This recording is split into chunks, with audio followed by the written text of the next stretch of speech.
And we are live. G'day everyone, Mike Jeffrey here, and you are listening to My Creative Journey, episode number 45. To all your listeners out there, hello, and thank you so much for taking the time to stop by here today. As I said, my name is Mike, and I'm a photographer, podcaster, and small business owner based here in Port Macquarie, Australia. Each week on the show, I bring you guys along on the highs and lows of my own creative journey and share all the knowledge that I've gained along the road to building my own freelance business. In this week's episode, we're going to be talking all about my experiences with financial anxiety. It's something that I've gone through a couple of times in my business, and I really want to be able to shed a light on that and some of the things that I've been going through on this podcast, because I've always been wanting to be open and transparent with you guys, and that is one of the biggest aims that I've had on this podcast, is be open with the experiences that other people don't seem to talk about in their own businesses, but also in their own personal lives as well. And I want to be able to create a space where talking about your own personal finances, your own personal struggles is really able to be done, because I don't think there is always a space for that out there. And I think it's so important to be able to articulate the way you're feeling about those types of things. But before we jump into that, I just want to talk about what has been going on for me this past week.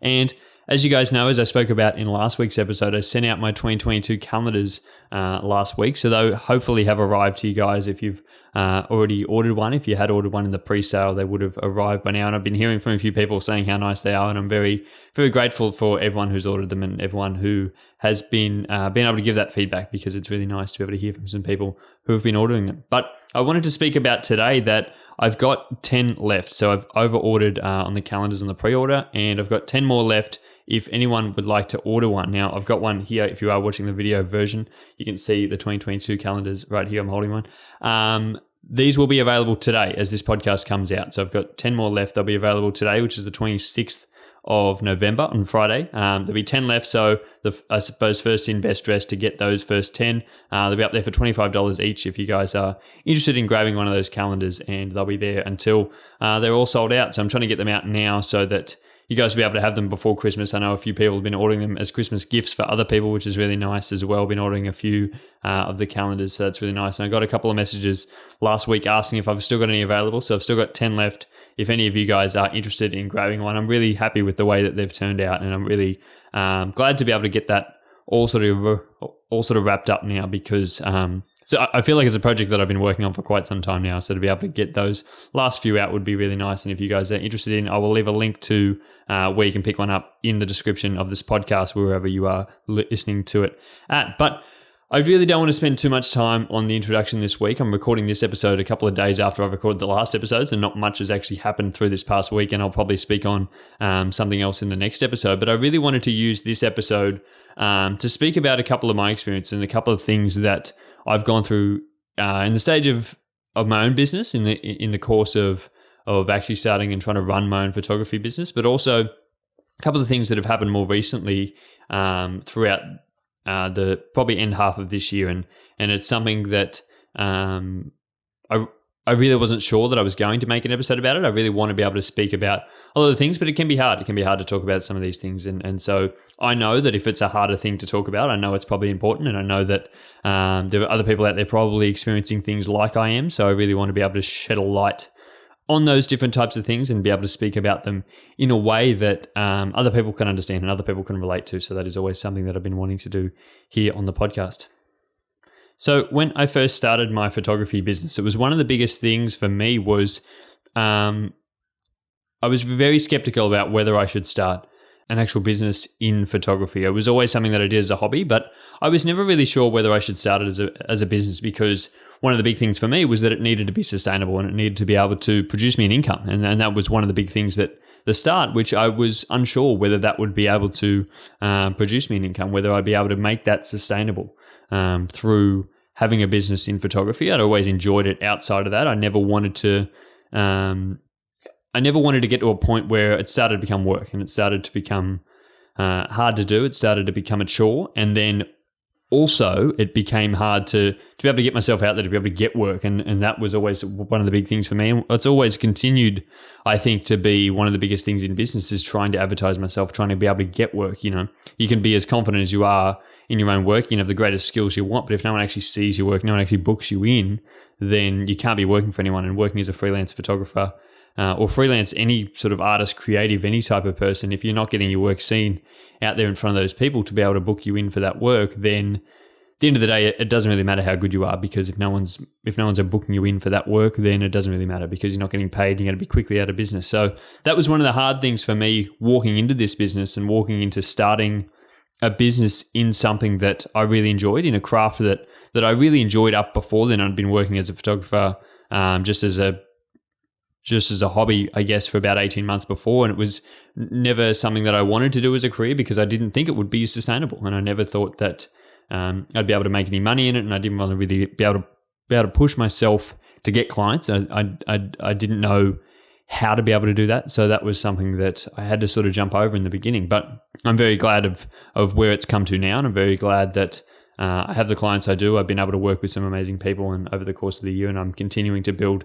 into next year, which is really nice. And I'm really thankful for all of that. But yeah, it was one of the big things at the start was not knowing if that would be financially viable, and not knowing the ins and outs of it, not knowing how much money you'd have to spend on a lot of different things. I think from the outside, I think any creative career seems like it can be very financially viable. And in fact, it probably can, because most of the expenses you have are up front, and then afterwards there's not a lot of other expense after that. You're not producing a product.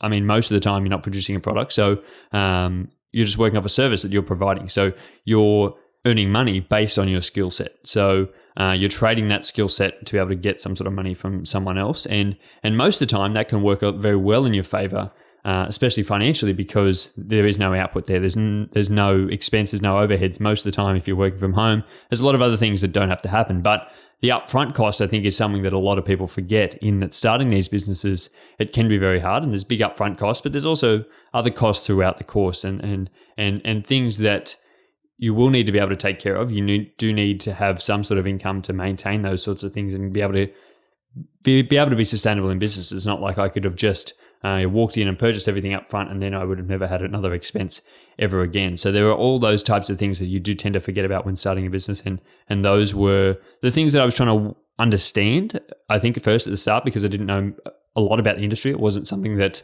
I'd ever known anyone who was a photographer before, so I didn't really know much about the industry. I just knew that I liked photography. So sort of jumping in there was hard when you don't really know much about the ins and outs of the industry. So trying to understand that, but then also trying to find a spot where I could feel comfortable in understanding how much I could possibly earn, but then how much my expenses would possibly be. And so that was one of the biggest things I did at the start.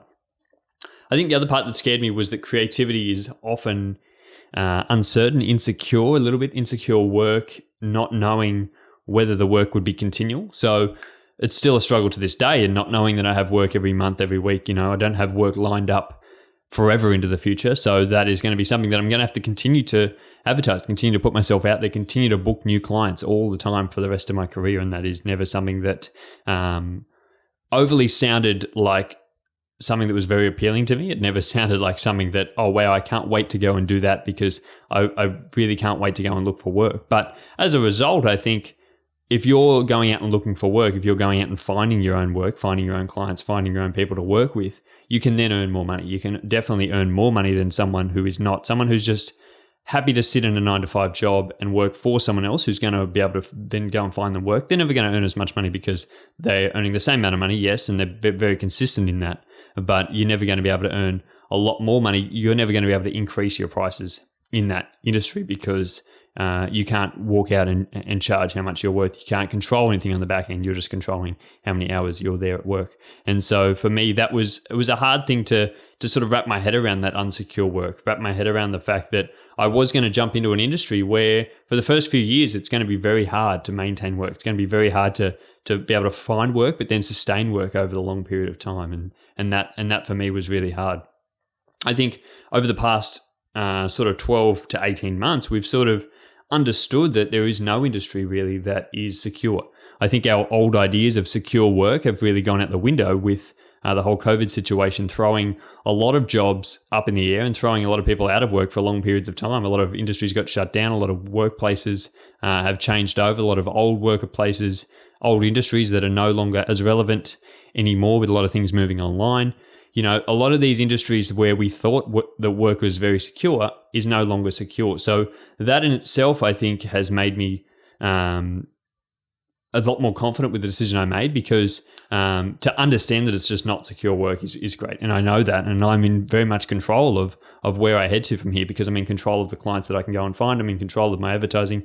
I'm in control of the personal brand that I'm trying to set around myself. I'm in control of everything in my own business. It's not like I'm working for someone else where all of a sudden I could be out of a job tomorrow, and I didn't really know about that in the sort of lead up, because I'm not involved in internal workings of that business. So it's very nice to be involved. But then also it comes around with that fact that, yes, I am involved, but there is always uncertainty in there. And that has always been very scary for me.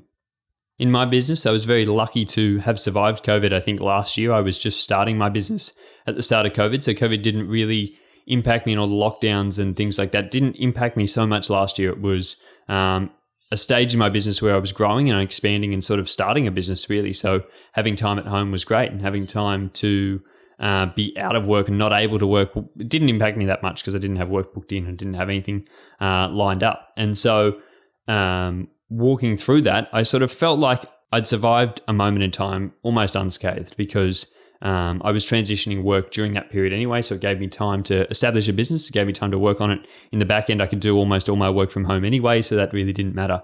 And then through the end of last year, I was really starting to build a business as things came out of lockdown here in Australia, and as we started to open back up again, especially in New South Wales and in Sydney where I was, things were opening back up, and I felt like I was moving along in my business.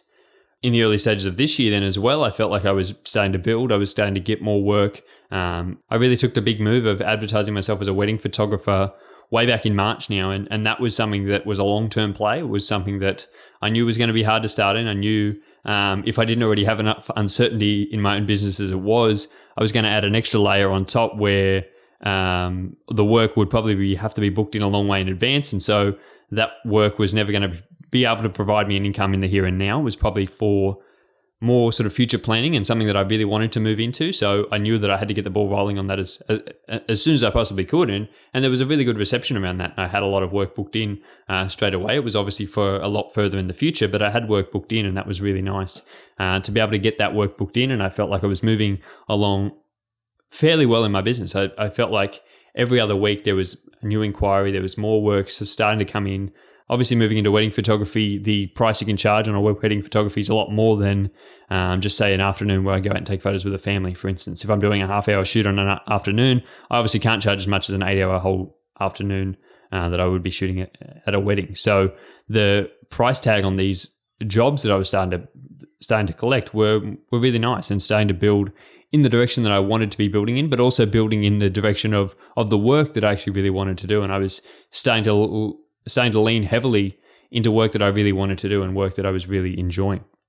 And then all of a sudden we got thrown back into lockdown again. And this is really what I wanted to speak on a lot today, because this experience, I think, is something that a lot of people would have probably gone through. There's a lot of people out there who would have thought that they survived that probably first wave of the first lockdown last year, and then had come to halfway through this year, and all of a sudden their whole business was up in the air again, and they weren't as prepared as they probably should have been. And I think for me, that with the uncertainty of the unpreparedness from not having gone through it last year sort of set me up that this was probably my first time to really go through it as a business owner.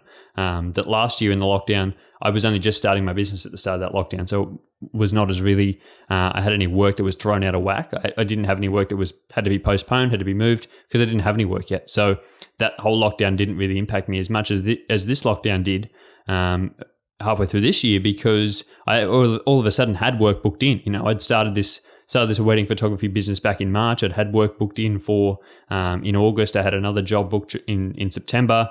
I had a job booked at the end of November that were all of a sudden up in the air. And so it was very hard to sort of wrap my head around what I was initially going to do. As you guys know, I got back from holidays at the end of July. I took a few weeks off at the end of June there, and I got back in early July, and sort of all of a sudden was thrown into lockdown without any heads up, without any sort of planning that would have gone in beforehand. And I know this is a situation that everyone out there can probably relate to, of being thrown into lockdown straight away and not being prepared as much as they probably should have been in that situation. For me, as I came back from that holiday, I think I sat there and I just didn't know what I was going to do. I didn't know where I was going to head, because I'd had to postpone a lot of work that I'd already had built up. It felt like I was really starting to drive in this business and really starting to grow, and things were starting to take shape, and I was starting to get new inquiries, and I was starting to book work for the back half of the year. It was obviously very tough launching a wedding photography business in March, as we sort of end out the whole wedding photography season there. People typically don't get married in winter, so starting off in spring again was really when I was going to start my business back up again and start to really move and head out and go take more photos after the winter was over. And all of a sudden that was sort of stripped away from me. It wasn't only that really threw me about. I was also starting to look at my whole financial status and starting to look where I was with my own finances in my business. It was the end of financial year, and I was starting to put my tax return in and starting to have a look at how much money I'd had in my business. And it all of a sudden hit me that I'd only had about $800 to $1,000 to my name. And whilst that may sound like a large amount, a small amount, depending on where you are, it was really impactful for me. And it was a hard position to be in, because I thought, how am I going to make any more money? I'm all of a sudden in a position where I can't work.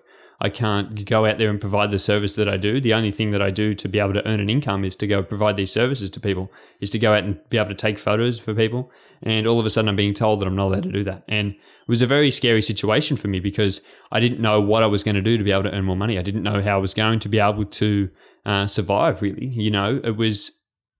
I've always known that position could always happen, but until it actually happens, I don't think it hits you as hard. You always think that, it'll be right. You keep moving it on, you keep moving it back, and thinking that, yeah, I might be out of money eventually, but who knows? You can always move it back. But it's not until that point hits you that you think, I don't know how I'm going to make any money here. I don't know how I'm going to earn money in the foreseeable future, that it really starts to strike me. And I know that I'm in a very privileged position. I know that I have friends and family out there who would have helped me had I ever have gone down a path where I didn't have any money to my name. I know that I would have never ended up on the streets, but it still hits me hard in the fact of thinking that in my business, I could have had no income for the foreseeable future. And I didn't, in fact, for the next few months, and thinking that that was going to be a position that I could be in, and I could also be completely out of money, and I don't know if I'm going to be able to continue on in this business. I would never want anyone else to be in that position, but I think, unfortunately, a lot of people probably were in that position at the stage halfway through this year, where there were a fair few businesses out there that thought, I don't know how long we're going to be in this for. I don't know how much further we can continue on just like this. And so that was something for me that I was really starting to come to grips with, was how was I going to continue on in this business? It's great that I've made all these improvements, and it's great that I've made so much progress in my business thus far, but all that doesn't really mean anything if we can't keep continuing on in business, if we can't maintain, if we can't actually keep a roof over our head because we haven't got any money. So all that progress is great, but it's hard to be able to see the future when you're so far stuck in that hole. I remember I even went to the point of actually going and looking for a new job and thinking that all of this might be over. I may not be able to sustain this long term. I may need to be able to find another source of income. I may need to be able to find another job, because unfortunately I don't have any money left. Unfortunately, there's no income in the foreseeable future, and I can't go out and actually book work. So I don't know what I'm going to do. I also came to the point with that there was no one out there actually hiring anyone, because we all went into lockdown anyway. And I did actually apply for a few jobs, and I was unsuccessful on all of those jobs, because they all said that they weren't hiring, or there were heaps of people out there applying for jobs at that time. So it was very hard to be able to get a job. And then I really thought, well, I don't know how I'm going to survive here. And I've really described this whole situation as sort of financial anxiety, because I don't know how else to describe it. It really hit me hard. And I think it wasn't until I got to that point that I realized where I was. I didn't realize I was sliding into that until I was in that hole. It started to impact me in ways where I didn't have any creativity anymore. I didn't have any drive to be able to even be out of bed in the morning.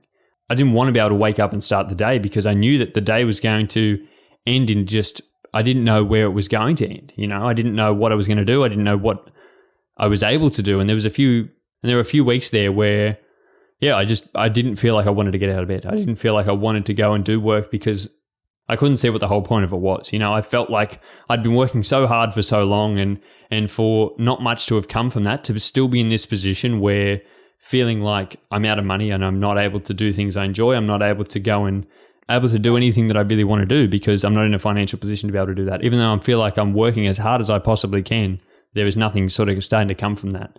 And it was a very hard place to be in. And it really probably took me a few weeks to be able to get out of that. I didn't want to go do anything because I felt like everything was pointless anyway, and there was no need to. I didn't think there was anything I could do that could possibly help that situation because I felt so out of control of anything that I could possibly do. I couldn't see the light at the end of the tunnel at that point.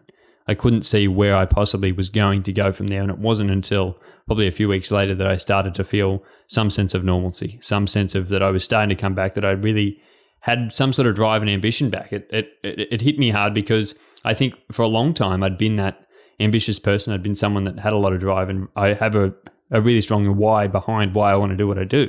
But in that couple of weeks, it felt like it was all gone. It felt like there was no point trying to do anything because at the end of the day, what was it worth if I wasn't able to go out there and work, if I wasn't able to go and do the things that I really enjoyed, if I wasn't able to go and do anything that I enjoyed in my life because I A, don't have the money to be able to go and do them because I'm out of money, or B, I'm not allowed to do them because we're in lockdown, so I couldn't really think of anything that I wanted to do in that moment. And so it was very hard. And really for me, experiencing that, it really, as I said, it did take me a few weeks, but once I got out of that, it really sort of started to drive me. It started to make me feel like I never want to be in that place again. And so I don't want to say that I'm glad that I went through that situation, but I am, because I think that has started to drive me, and I think it will continue to drive me from here on in. And I hope to never be in that position again where I feel like I'm so out of control of anything that I can possibly do that I just don't have any will to get out of bed in the morning. That's never a place that I want to be in. That's never a place I would wish on anyone, to think that is something that you don't want to, in that the thing that you really enjoyed is so much of a chore and so much of a strain on you that you feel like you can't ever do that again. So that was a position I'm in, but I felt like once I started to get out of it, I felt that it was going to drive me, and it really did. I think it really helped me to move on, because there's only so long you can stay in that situation. For me, it was probably 3 weeks, and then I started to be able to get back out of it again. It was hard, but I knew I had to do something. I knew I had to try in any way that I possibly could. I think the biggest learning for me was that I'm in such a vulnerable position here. I was never in a position to be able to go through that. I never had set myself up right to be able to go through a month or a few months where I had no work. I'd never sat down and thought about what that scenario could be, because I was too busy focused on trying to be able to get work, trying to be able to book work, trying to be able to have work in the future, trying to improve my business, upgrade my business, trying to always move on to the next thing, that I never stopped to look back and think, hang on a minute, what happens if something drastic happens in my life that I can't work for a few months? What happens if, I injure myself? What happens if, heaven forbid, I was in hospital for a few months and I wasn't able to work? Obviously there were other things around that, and I know I would have people to help me in my life, but that's not the point. I think the point for me was that I'd realized that I wasn't actually in a position that I could have that emergency happen and be able to survive through it, because I'd gotten to a point where all of a sudden I wasn't able to work, and there I was feeling like it was the end of the world, feeling like I wasn't able to do anything else ever again. I had no drive, no ambition to do anything. And so that is really where it hit me, that I was so vulnerable in that moment, that if all of a sudden anything like this happens ever again, that how am I going to work through it? And so for me, really thinking about that and thinking about where I can have an emergency, thinking about how much money I need to have aside in case these things happen again, thinking about how much money I need to earn in my business every now and again, how much far ahead do I need to be? Do I need to have some sort of safety net to fall back on?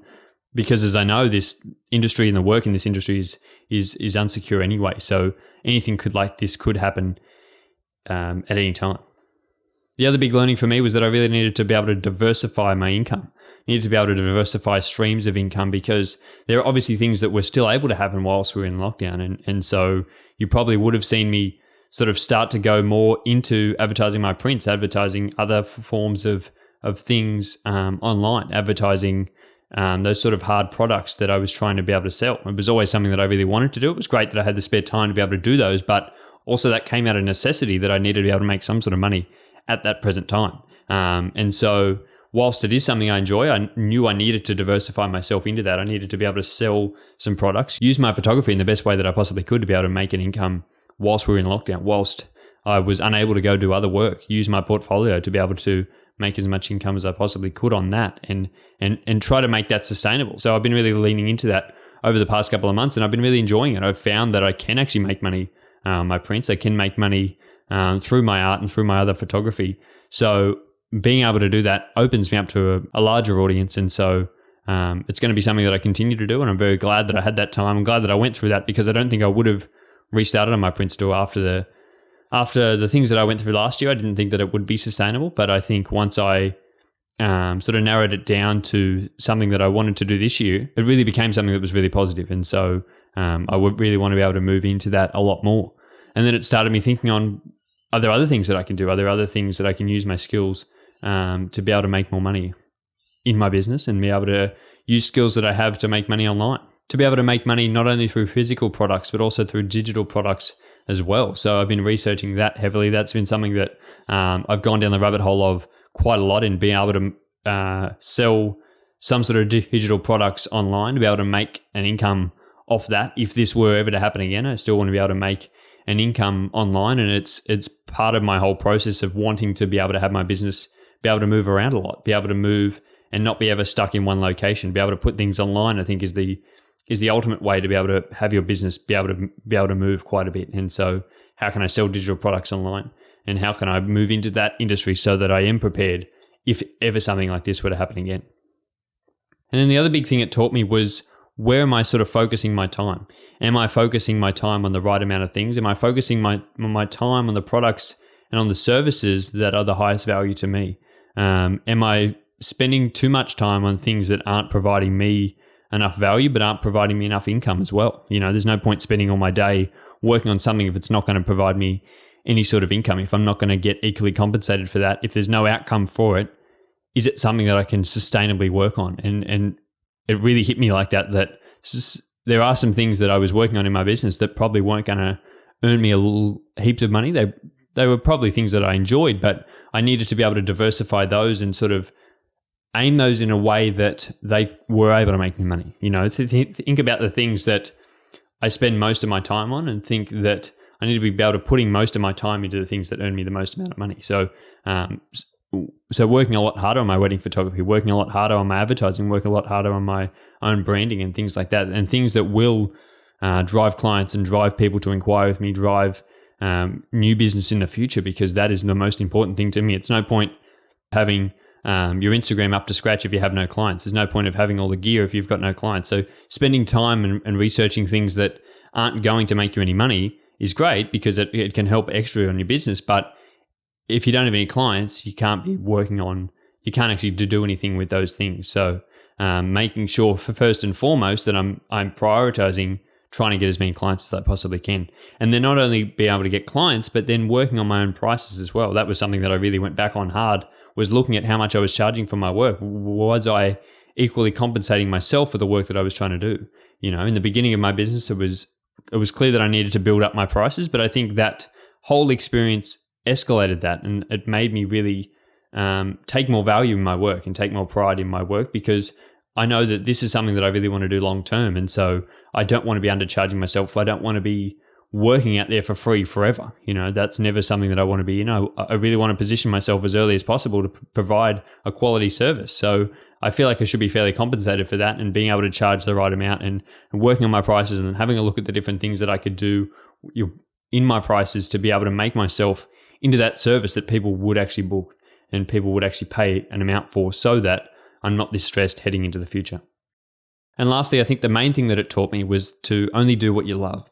And over the past couple of months, I've sort of transitioned away from trying to do things that I don't overly enjoy. You know, there are styles in photography that I don't enjoy.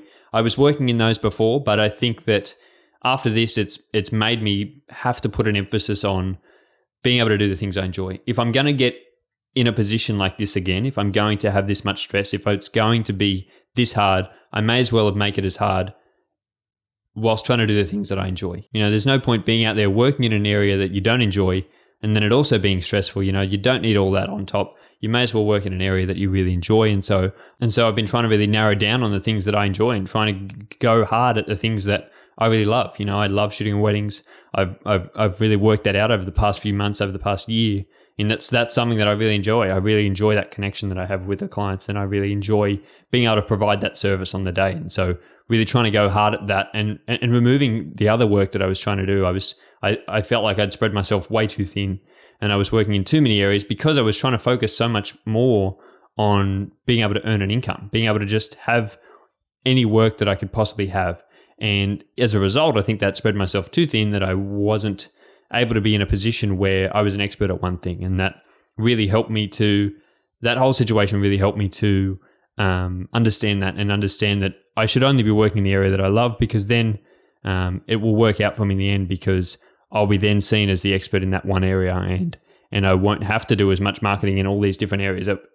In the end, it is really helping me, because I don't have to be able to spend my time in all these different areas. I can just work in this one area that it may be hard initially, but I know in the long term it's going to be really helpful for me.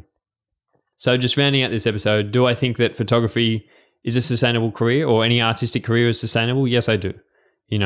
I really think that that's able to be a sustainable career. Are you going to be able to earn a sustainable income in that career? I think you most definitely can.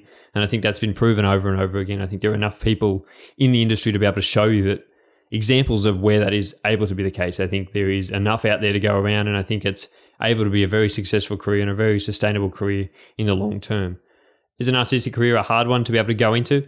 Absolutely. I think any artistic career is very hard to start in, but I also think that it's able to be very rewarding. In fact, I know it's able to be very rewarding, because I very much enjoy what I do. I very much enjoy the things that I'm able to do in my own business and in my own life as a whole. So I'm very glad in the decision that I made to start this business. I knew it was going to be hard at the start, and it has been hard, but I think in the end it's worth it. And I think moving through these experiences and moving through the experiences that you will have, you can only learn from them. You can only learn, you can only grow from them. And I think I've taken so much away from this experience in the way that it's impacted me. And I know there'll be other people out there that have been impacted by very similar experiences that may have been impacted a completely different way. They may have learned completely different things from them. And I think that shows that how much is able to be taken away from that, and how much it comes down to your own personality, and how much you can learn and you can grow from yourself. Because at the end of the day, we need to be able to grow from ourselves. We need to be able to do things that we enjoy. We need to be able to have a look inward and really see what it is that drives us, and what it is that ultimately makes us happy and makes us sustainable in being able to grow a business that we really love. And so with that said, guys, that is where I'm going to leave today's episode. I hope you did really enjoy this one. As I said at the beginning, remember that my 2022 calendars are for sale right now. So there will only be a few left of them. If you want to jump over onto the website, it'll be linked down below. But if you did enjoy this episode, guys, I would really appreciate it if you did share the episode around. I've always said that. And I really appreciate everyone who's been sharing episodes around. I've been getting so much support recently, and it's been really nice. It's been really nice to be able to hear from so many new people, and so many people who have just recently started tuning into the podcast and are really enjoying episodes. And it's really heartwarming for me to be able to continue making these episodes, because I know that they are impacting a lot of people out there. So if you have enjoyed this episode, I would really appreciate it if you did share it around, or if you did just want to message me on Instagram. I'd love to hear from you guys. I always love getting messages from anyone who listens to the podcast. But with that said, guys, I hope you have a great week, and I will speak to you all again next Monday, I think. I don't know when the next episode will be out, but I think it's going to be on Monday. So have a great weekend, guys, and I will speak to you all then. Bye.